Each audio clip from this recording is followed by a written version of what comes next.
ನಮಸ್ಕಾರ. First tube ನ political ನ್ಯೂಸ್ಗೆ ಸ್ವಾಗತ.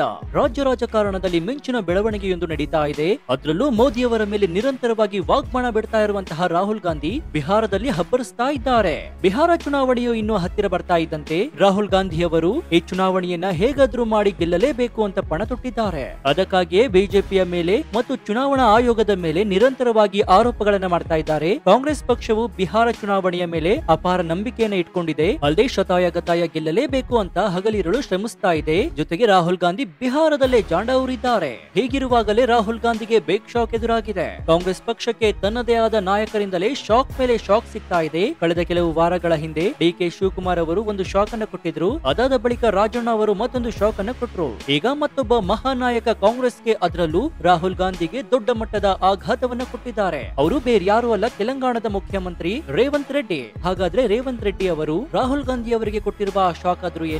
ಈ ಶಾಕ್ ನಿಂದ ಬಿಹಾರ ಚುನಾವಣೆಯಲ್ಲಿ ಕಾಂಗ್ರೆಸ್ಗೆ ತೀವ್ರ ಹಿನ್ನಡೆಯಾಗುತ್ತಾ? ಕೇವಲ ಕಾಂಗ್ರೆಸ್ ಪಕ್ಷಕ್ಕೆ ಮಾತ್ರವಲ್ಲದೆ ಇಂಡಿಯಾ ಮೈತ್ರಿಕೂಟಕ್ಕೂ ಸಹ ಇದು ದೊಡ್ಡ ಮಟ್ಟದಲ್ಲಿ ಹೊಡೆತ ಕೊಡುತ್ತಾ ರಾಹುಲ್ ಗಾಂಧಿ ಪ್ರಧಾನಿ ಕನಸನ್ನ ನುಚ್ಚು ನೂರು ಮಾಡುತ್ತಾ?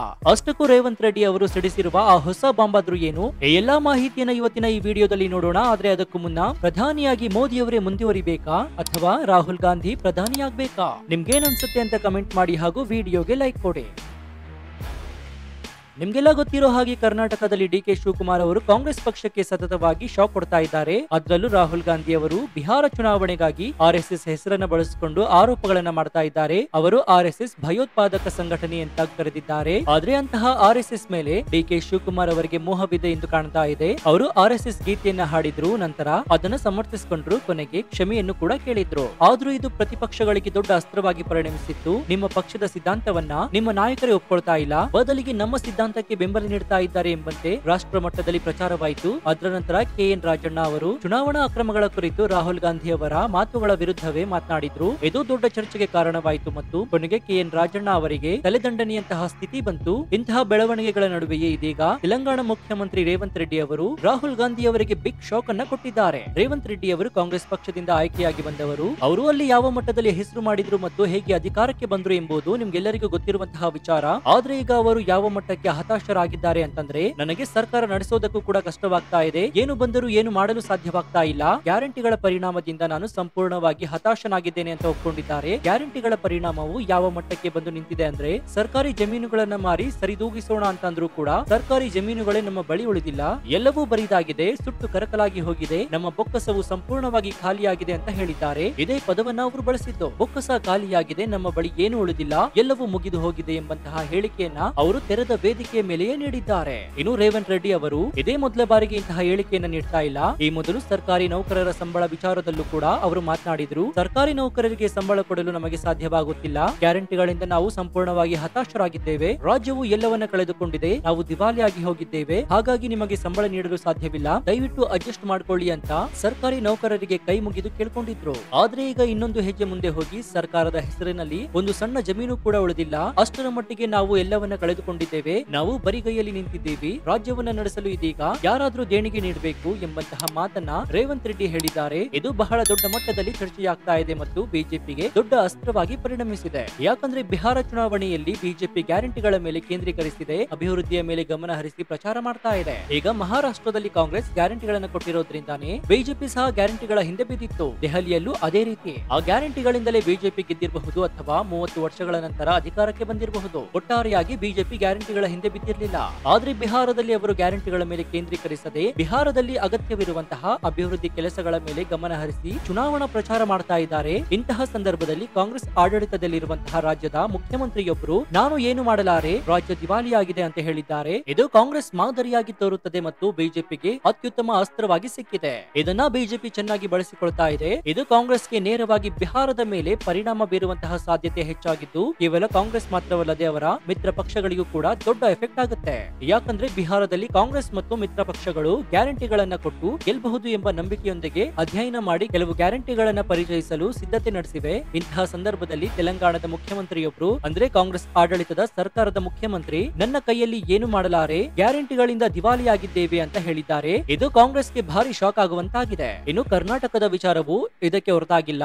ಸಿಐಜಿ ವರದಿಯೇ ಕರ್ನಾಟಕಕ್ಕೆ ಎಚ್ಚರಿಕೆ ನೀಡಿದೆ. ನೀವು ರಾಜ್ಯದ ಆರ್ಥಿಕತೆಯನ್ನ ಎಲ್ಲಿ ತೆಗೆದುಕೊಂಡು ಹೋಗ್ತಾ ಇದ್ದೀರಿ, ಎಷ್ಟು ಸಾಲವಿತ್ತು, ಈಗ 3 ಪಟ್ಟು ಹೆಚ್ಚಾಗಿದೆ. ಮುಂದೆ ಹೀಗಾದ್ರೆ ಪರಿಸ್ಥಿತಿ ಏನು ಅಂತ ವರದಿಯನ್ನ ಹೇಳಿದೆ. ಆದ್ರೆ ನಮ್ಮ ಮುಖ್ಯಮಂತ್ರಿ ಸಿದ್ದರಾಮಯ್ಯ ಅವರು ಗ್ಯಾರಂಟಿಗಳಿಂದ ಯಾವುದೇ ಅಭಿವೃದ್ಧಿಗೆ ಕೊರತೆಯಾಗಿಲ್ಲ, ಎಲ್ಲವೂ ಚೆನ್ನಾಗಿ ನಡೀತಾ ಇದೆ, ನಾವು ರಾಜ್ಯವನ್ನ ಅಭಿವೃದ್ಧಿ ಪಥದಲ್ಲಿ ಕೊಂಡೊಯ್ತಾ ಇದ್ದೇವೆ, ಅಭಿವೃದ್ಧಿಗೆ ಕೊರತೆ ಇಲ್ಲ, ಗ್ಯಾರಂಟಿಗಳಿಗೂ ಕೊರತೆ ಇಲ್ಲ ಅಂತ ತಮ್ಮ ಪಕ್ಷ ಮತ್ತು ಸರ್ಕಾರವನ್ನ ಕಾಪಾಡಿಕೊಂಡು ಬರ್ತಾ ಇದ್ದಾರೆ. ಆದ್ರೆ ಇಲ್ಲಿಯೂ ಸಹ ಸರ್ಕಾರಿ ನೌಕರರಿಗೆ 3 ತಿಂಗಳಿನಿಂದ ಸಂಬಳವಾಗಿಲ್ಲ ಎಂಬುವಂತಹ ವಿಚಾರಗಳು ನಿಮಗೆ ಗೊತ್ತಿರುವಂತಹದ್ದು. ರೇವಂತ್ ರೆಡ್ಡಿ ಹೇಳಿರುವಂತಹದ್ದನ್ನ ಸಿದ್ದರಾಮಯ್ಯ ಅವರು ಹೇಳ್ತಾ ಇಲ್ಲ, ಅವರು ತಮ್ಮ ಸರ್ಕಾರವನ್ನ ಕಾಪಾಡಿಕೊಳ್ತಾ ಇದ್ದಾರೆ. ಆದ್ರೆ ತೆಲಂಗಾಣದಲ್ಲಿ ಇಂತಹ ಪರಿಸ್ಥಿತಿ ಇಲ್ವೇ ಇಲ್ಲ.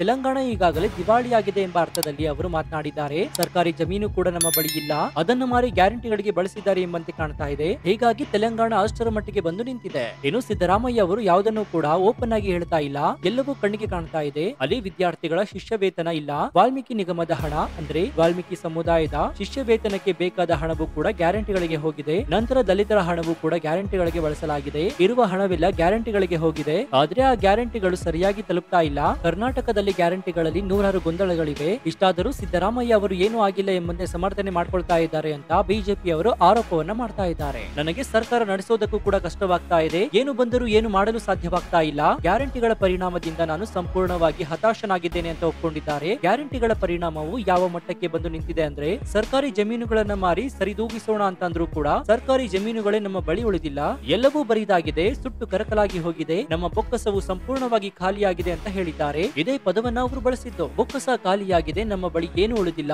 ಎಲ್ಲವೂ ಮುಗಿದು ಹೋಗಿದೆ ಎಂಬಂತಹ ಹೇಳಿಕೆಯನ್ನ ಅವರು ತೆರೆದ ವೇದಿಕೆಯ ಮೇಲೆಯೇ ನೀಡಿದ್ದಾರೆ. ಇನ್ನು ರೇವಂತ್ ರೆಡ್ಡಿ ಅವರು ಇದೇ ಮೊದಲ ಬಾರಿಗೆ ಇಂತಹ ಹೇಳಿಕೆಯನ್ನ ನೀಡ್ತಾ ಇಲ್ಲ. ಈ ಮೊದಲು ಸರ್ಕಾರಿ ನೌಕರರ ಸಂಬಳ ವಿಚಾರದಲ್ಲೂ ಕೂಡ ಅವರು ಮಾತನಾಡಿದ್ರು. ಸರ್ಕಾರಿ ನೌಕರರಿಗೆ ಸಂಬಳ ಕೊಡಲು ನಮಗೆ ಸಾಧ್ಯವಾಗುತ್ತಿಲ್ಲ, ಗ್ಯಾರಂಟಿಗಳಿಂದ ನಾವು ಸಂಪೂರ್ಣವಾಗಿ ಹತಾಶರಾಗಿದ್ದೇವೆ, ರಾಜ್ಯವು ಎಲ್ಲವನ್ನ ಕಳೆದುಕೊಂಡಿದೆ, ನಾವು ದಿವಾಳಿಯಾಗಿ ಹೋಗಿದ್ದೇವೆ, ಹಾಗಾಗಿ ನಿಮಗೆ ಸಂಬಳ ನೀಡಲು ಸಾಧ್ಯವಿಲ್ಲ, ದಯವಿಟ್ಟು ಅಡ್ಜಸ್ಟ್ ಮಾಡ್ಕೊಳ್ಳಿ ಅಂತ ಸರ್ಕಾರಿ ನೌಕರರಿಗೆ ಕೈ ಮುಗಿದು ಕೇಳ್ಕೊಂಡಿದ್ರು. ಆದ್ರೆ ಈಗ ಇನ್ನೊಂದು ಹೆಜ್ಜೆ ಮುಂದೆ ಹೋಗಿ ಸರ್ಕಾರದ ಹೆಸರಿನಲ್ಲಿ ಒಂದು ಸಣ್ಣ ಜಮೀನು ಕೂಡ ಉಳಿದಿಲ್ಲ, ಅಷ್ಟರ ಮಟ್ಟಿಗೆ ನಾವು ಎಲ್ಲವನ್ನ ಕಳೆದುಕೊಂಡಿದ್ದೇವೆ, ನಾವು ಬರಿಗೈಯಲ್ಲಿ ನಿಂತಿದ್ದೇವೆ, ರಾಜ್ಯವನ್ನ ನಡೆಸಲು ಇದೀಗ ಯಾರಾದ್ರೂ ದೇಣಿಗೆ ನೀಡಬೇಕು ಎಂಬಂತಹ ಮಾತನ್ನ ರೇವಂತ್ ರೆಡ್ಡಿ ಹೇಳಿದ್ದಾರೆ. ಇದು ಬಹಳ ದೊಡ್ಡ ಮಟ್ಟದಲ್ಲಿ ಚರ್ಚೆಯಾಗ್ತಾ ಇದೆ ಮತ್ತು ಬಿಜೆಪಿಗೆ ದೊಡ್ಡ ಅಸ್ತ್ರವಾಗಿ ಪರಿಣಮಿಸಿದೆ. ಒಟ್ಟಾರೆಯಾಗಿ ರೇವಂತ್ ರೆಡ್ಡಿ ಅವರು ಕೊಟ್ಟಿರುವಂತಹ ಈ ಶಾಕ್ ಬಿಹಾರದಲ್ಲಿ ಕಾಂಗ್ರೆಸ್ಗೆ ಹೇಗೆ ಪರಿಣಾಮ ಬೀರುತ್ತೆ ಎಂಬುದನ್ನ ಕಾದ್ ನೋಡ್ಬೇಕಾಗಿದೆ. ನಿಮ್ಗೇನ್ ಅನ್ಸುತ್ತೆ ಅಂತ ಕಮೆಂಟ್ ಮಾಡಿ. ಗ್ಯಾರಂಟಿಗಳಿಂದ ರಾಜ್ಯ ದಿವಾಳಿ ಆಗ್ತಾ ಇದೆಯಾ? ಕಮೆಂಟ್ ಮಾಡಿ ಹಾಗೂ ವಿಡಿಯೋಗೆ ಲೈಕ್ ಕೊಡಿ. ನಮ್ಮ ಚಾನೆಲ್ ನಲ್ಲಿ ಇಂತಹ ಅನೇಕ ಕುತೂಹಲಕಾರಿ ವಿಡಿಯೋಗಳು ಇವೆ, ಅವುಗಳನ್ನು ನೋಡಿ ಪ್ರೋತ್ಸಾಹಿಸಿ. ನೀವು ನಮ್ಮ ಚಾನೆಲ್ ಅನ್ನು ಸಬ್ಸ್ಕ್ರೈಬ್ ಆಗಿಲ್ಲ ಅಂದ್ರೆ ಈ ಕೂಡಲೇ ಸಬ್ಸ್ಕ್ರೈಬ್ ಆಗಿ ಹಾಗೂ ಪಕ್ಕದಲ್ಲಿರುವ ಬೆಲ್ ಐಕಾನ್ ಅನ್ನು ಪ್ರೆಸ್ ಮಾಡಿ. ಇದರಿಂದ ನಾವು ಹಾಕುವಂತಹ ವಿಡಿಯೋ ನಿಮಗೆ ಮೊದಲಿಗೆ ಸಿಗುತ್ತೆ.